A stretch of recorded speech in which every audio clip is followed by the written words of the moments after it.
Boss, Gautam Gambhir తప్పుకోగానే టీమిండియాకి ఎలా విజయం వచ్చింది? కేవలం 4 నిర్ణయాల మార్పుతో ఎలా మన టీం గాడిలో పడింది?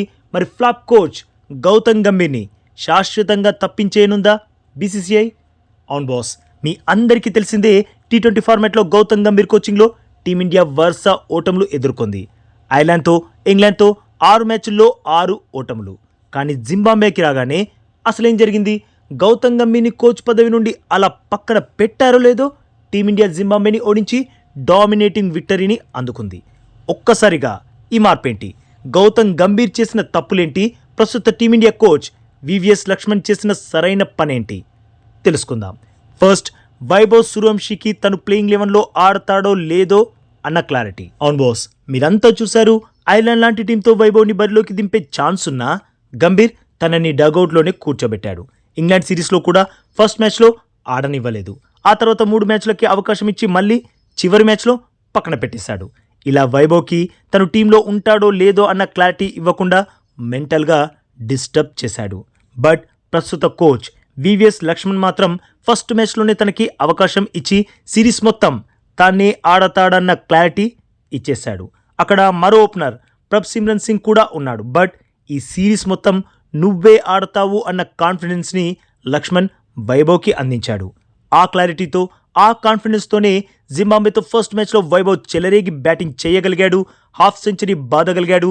ఇంటర్నేషనల్ క్రికెట్లో ఎవ్వరూ సాధించలేని రికార్డ్ క్రియేట్ చేశాడు. అదే youngest player to achieve half century in T20 cricket history. ఇది ఎలా సాధించగలిగాడు? వివిఎస్ లక్ష్మణ్ ఇచ్చిన ప్రోత్సాహం వల్ల.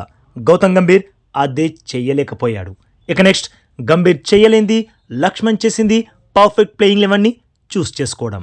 గంభీర్ ఆల్రౌండర్స్కి పెద్ద పీట వేసి బోల్తా కొట్టాడు. నీకు బౌలింగ్ బ్యాటింగ్ రెండు కొంచెం వస్తే చాలు, నీకు ప్లేయింగ్ 11లో తప్పకుండా చోటుంటుంది అనే విధంగా గంభీర్ సెలెక్షన్ ఉండేది. బట్ లక్ష్మణ్ మాత్రం పర్ఫెక్ట్ బౌలింగ్ ఆప్షన్స్ని సెలెక్ట్ చేశాడు.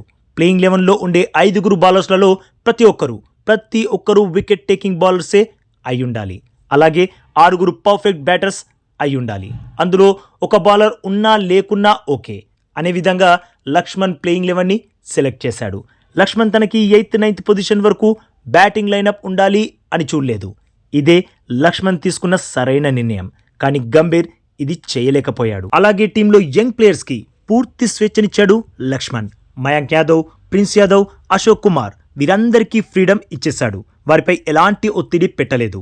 మీ టాలెంట్ ఏంటో మీరే నిరూపించుకోండి, ఏం జరిగినా మేం ఉన్నాం అన్న ధైర్యం ఇచ్చేశాడు. కానీ గంభీర్ ఒక్క మ్యాచ్ ఫెయిల్ అవ్వగానే నెక్స్ట్ మ్యాచ్లో తనకి అవకాశం రాదు అన్న అభద్రతా భావాన్ని ప్లేయర్స్లో కల్పించాడు.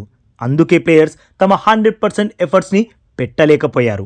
అందుకే మ్యాచ్లు ఓడిపోయారు. యాక్చువల్గా గంభీర్ వల్ల మెయిన్ ప్రాబ్లం ఏంటంటే తను డ్రెస్సింగ్ రూమ్ వాతావరణాన్ని సరిగ్గా మెయింటైన్ చేయకపోవడం. మీ అందరికీ తెలిసిందే, గంభీర్ జనరల్గా నవ్వడం కూడా నవ్వడు, ఎప్పుడు సీరియస్ ఫేస్తో ఉంటాడు. ఇది డ్రెస్సింగ్ రూమ్ వాతావరణాన్ని డిస్టర్బ్ చేస్తుంది.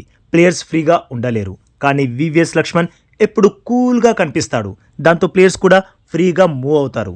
దాని ఫలితమే జింబాబ్వేపై ఫస్ట్ టీ20లో టీమిండియా ఘన విజయం. మరి వీటన్నింటినీ గమనిస్తున్న బీసీసీఐ గంభీర్ని టీ20 ఫార్మాట్ కోచ్ పదవి నుండి శాశ్వతంగా తప్పించేయనుందా?